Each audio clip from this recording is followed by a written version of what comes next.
এই দেশে আগামীতে বাংলাদেশের মানুষকে টাকা দিয়ে কেনা যাবে না।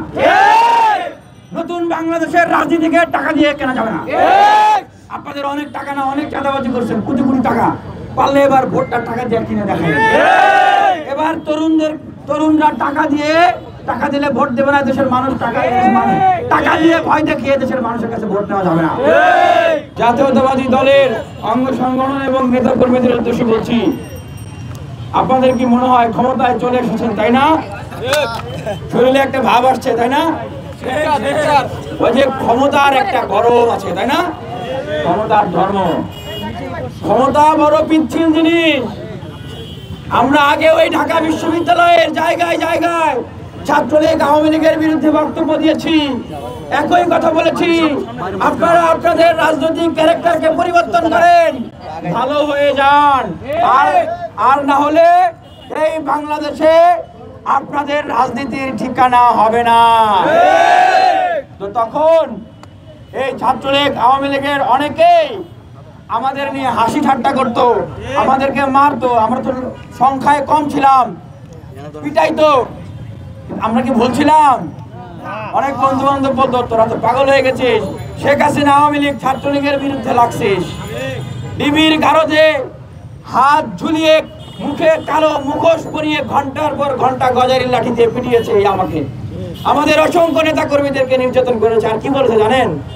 ঢাকা বিশ্ববিদ্যালয়ের পরও পাগল হয়ে গেছে না, শেখ হাসিনার পতন করবো, আওয়ামী লীগের পতন হবে, এই দুঃস্বপ্ন দেখো না। বাংলাদেশে আওয়ামী লীগ আর বিএনপি এর বাইরে কোন রাজনৈতিক দল হবে না, এর বাইরে কিছু হবে না। কথা কি ঠিক নাকি? কথা ঠিক? কথা ভুল? কথা ভুল। দেখেন, আমরা বিএনপির শত্রু না, যুব দল, ছাত্র দল, কৃষক দল, শ্রমিক দল, আমরা তাদের শত্রু না।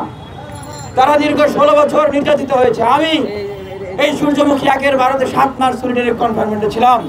বর্তমান যুব দলের যিনি কেন্দ্রীয় সভাপতি আব্দুল মোনায়েম মুন্না ভাই, উনি আমার উপরের তলায় ছিল, আমার প্রতি স্নেহশীষ আচরণ করেছে।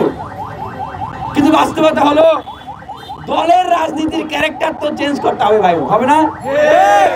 আপনি যত ভালো মানুষ হন, আওয়ামী লীগের সময় বলতাম ছাত্রলীগ আওয়ামী লীগ এমন একটা মেশিন, এটার ভিতরে কোনো ভালো ছেলে মেয়ে ঢুকলেও কি হয়ে যায়?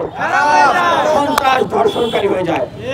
এখন এই দলটা বর্তমানে বাংলাদেশের বৃহৎ জনগোষ্ঠীর প্রতিনিধিত্বকারী একটা দল, তারা যদি তাদের ক্যারেক্টার না চেঞ্জ করে, ওইখানে ঢুকলে যদি একটা ভালো ছেলে মেয়ে সন্ত্রাস, চাঁদাবাজ, ধর্ষক হিসেবে বের হয়, তাহলে এর দায় কার?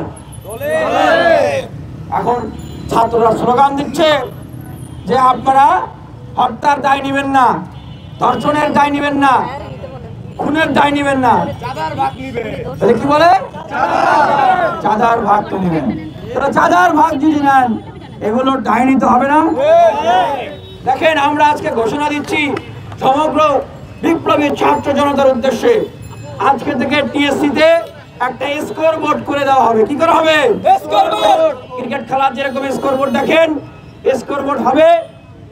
সেই স্কোর বোর্ডে 5 আগস্ট পরবর্তী সময়ে কোন রাজনৈতিক দলের হাতে কতজন খুন হয়েছে সেটা সেইখানে লেখা থাকবে। বাংলাদেশের মানুষ দেখবে, এই বিপ্লবী ছাত্র জনতারা দেখবে যে দিনে দিনে কত ঋণ তাদের ভাগতেছে। সংগ্রামী উপস্থিতি, ঘটনা ঘটেছে বুধবার, প্রতিবাদ নাই, কথা নাই, আলাপ নাই। এতদিন পরে আমরা জানলাম গতকালকে প্রতিবাদ। কেন?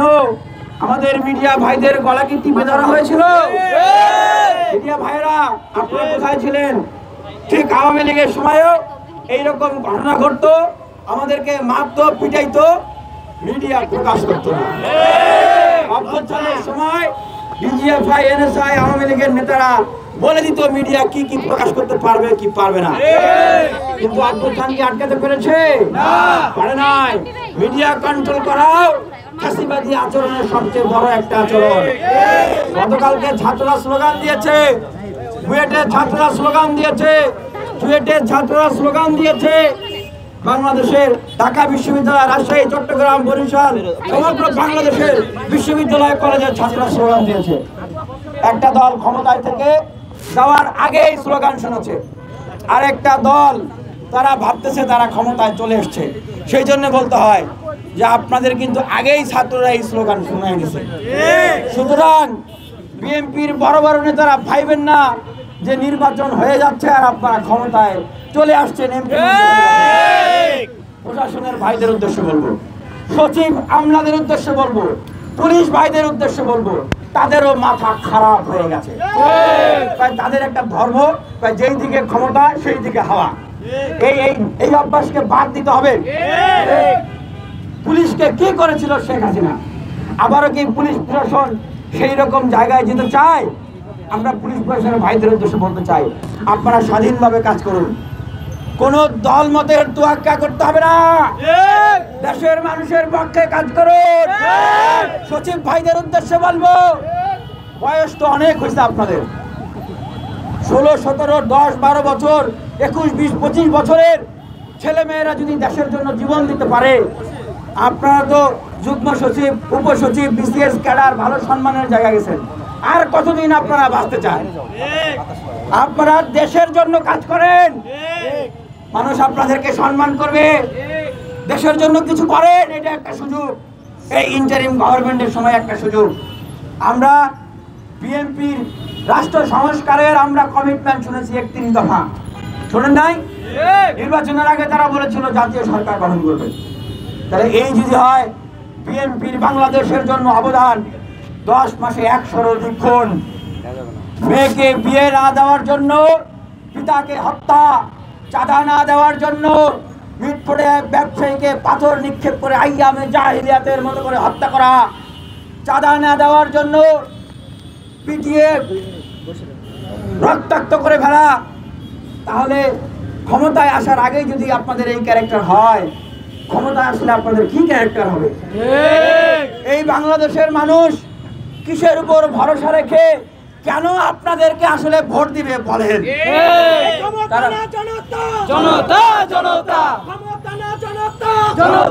রাজনীতির মাঠে একটা বক্তব্য ছেড়ে দেওয়া হয়, কি বক্তব্য? যে বিএনপি 270, 60, 50 আসন নিয়ে ক্ষমতায় চলে এসছে। আজকে থেকে কান ধরে তওবা করবেন। কি করবেন? কান ধরে তওবা করবেন। এই ধরনের কথা আর কেউ বলবেন না। অভ্যুত্থানের আগেও বলতো না এক গ্রুপ যে জীবনেও শেখ হাসিনার পতন হবে না, এখন আবার আরেক গ্রুপ বলতেছে যে বিএনপি 260-70 আসন নিয়ে ক্ষমতায় আসবে। আমাদের বিএনপির পতনের আন্দোলনে আমরা নামি নাই, বিএনপির বিরুদ্ধে বদদোয়া করার জন্য নামি নাই। আওয়ামী লীগের সময় যা বলেছিলাম, যা সত্য বাস্তব এখনো তাই বলছি। বিএনপি যদি তার চাঁদাবাজি, মামলা বাণিজ্য, দখলদারিত্ব, খুন, আন্তঃকন্দল, বুর্জুয়া ক্যারেক্টারের রাজনীতি থেকে বের না হয়, তাদের অঙ্গ সংগঠনরা যদি বের না হয়, তাহলে বিএনপির একই পরিণতি হবে। আপনার ফাহাদ হত্যাকাণ্ডের পরে আমরা দেখেছিলাম যে ছাত্রলীগ সবচেয়ে বড় মিছিলটা করেছিল, করে নাই? গতকালকে আমরা দেখলাম সেই ছাত্রদল ঢাকা বিশ্ববিদ্যালয়ে একই কায়দায় মিছিল করলো। আমি আব্দুল মুন্না ভাইয়ের উদ্দেশ্যে বলতে চাই, ভাই আপনি তো আমার জেলমেট, আপনি গতকালকে যে কাজটা করলেন, টাকার একটা বান্ডিল নিয়ে গেছেন, মনে হয় মানে হত্যা তো হয়েছে আরো 2 দিন আগে, 3 দিন আগে, 3 দিন বুধবারে তো আপনি টাকার বান্ডিলও নিয়ে যান নাই, আপনি মায়া মমতা দেখাইয়া চোখের অশ্রুও ফলাইতে যান নাই। তাহলে কালকে কেন গেলেন? ওই যে মিডিয়ার চাপাচাপিতে না জানি গদি চলে যায় এই ভয়ে তারা চলে গেছে। আর আপনি মিডিয়ার সামনে টাকা দিয়েছেন। ভাই সবাইকে কি টাকা দিয়ে কিনতে চান? এই দেশে আগামীতে বাংলাদেশের মানুষকে টাকা দিয়ে কেনা যাবে না। নতুন বাংলাদেশের রাজনীতিকে টাকা দিয়ে কেনা যাবে না। আপনাদের অনেক টাকা না, অনেক চাঁদাবাজি করছেন, কোটি কোটি টাকা, পারলে এবার ভোটটা টাকা দিয়ে কিনে দেখায়। এবার তরুণরা টাকা দিলে ভোট দেবে না, দেশের মানুষ টাকা দিয়ে ভয় দেখিয়ে দেশের মানুষের কাছে ভোট নেওয়া যাবে না। আমরা বলতে চাই যে এই যে সমগ্র বাংলাদেশের মানুষ যেভাবে মুসলিম, এখন আপনারা যারা মজলুম ছিলেন, জালিম হয়ে গেছেন, আপনাদের আজ এখন মজলুম, আপনারা আপনাদের এই ক্যারেক্টার পরিবর্তন করেন। এই কথা বলে শেষ করতে চাই, সামনে নির্বাচন, অনেকেই এমপি হওয়ার আশায় আছে, আসে না? বিএনপির টিকিট দিবে, এমপি হয়ে যাবে আওয়ামী লীগের স্টাইলে। অনেক ছোট ছোট দল তারা বিএনপির সাথে জোট করলে কিছু আসন পাবে, ক্ষমতায় চলে যাবে। এতদিন তারা বিশাল বিশাল বড় বড় বিপ্লবী বক্তব্য দিয়েছে, বিপ্লবী ছিল। আমরা এখন দেখতে চাই আপনারা আসলে সত্যিকার অর্থে কত বড় বিপ্লবী, সত্যিকার অর্থে চাঁদা গুম খুনের বিরুদ্ধে ধর্ষণের বিরুদ্ধে আপনারা সন্ত্রাসী বিএনপি সন্ত্রাসীর বিরুদ্ধে আপনারা কথা বলেন কিনা? এটা আমরা আপনাদের কাছে দেখতে চাই। আমরা নেতৃবৃন্দদের কাছে জানতে চাই, দেখতে চাই সন্ত্রাসবাদের বিরুদ্ধে, চাঁদাবাজদের বিরুদ্ধে তাদের কোনো ঐক্য হয় কিনা। তারা যদি কোনো ঐক্য না করে, তাদের জায়গা থেকে তারা যদি কোনো কথা না বলে, প্রতিবাদ না করে, তাহলে বুঝবো যে সেম ক্যারেক্টার আপনাদের ভিতরে আপনারা লালন করছেন। সাংবাদিক ভাইরা আপনাদেরকে ধন্যবাদ।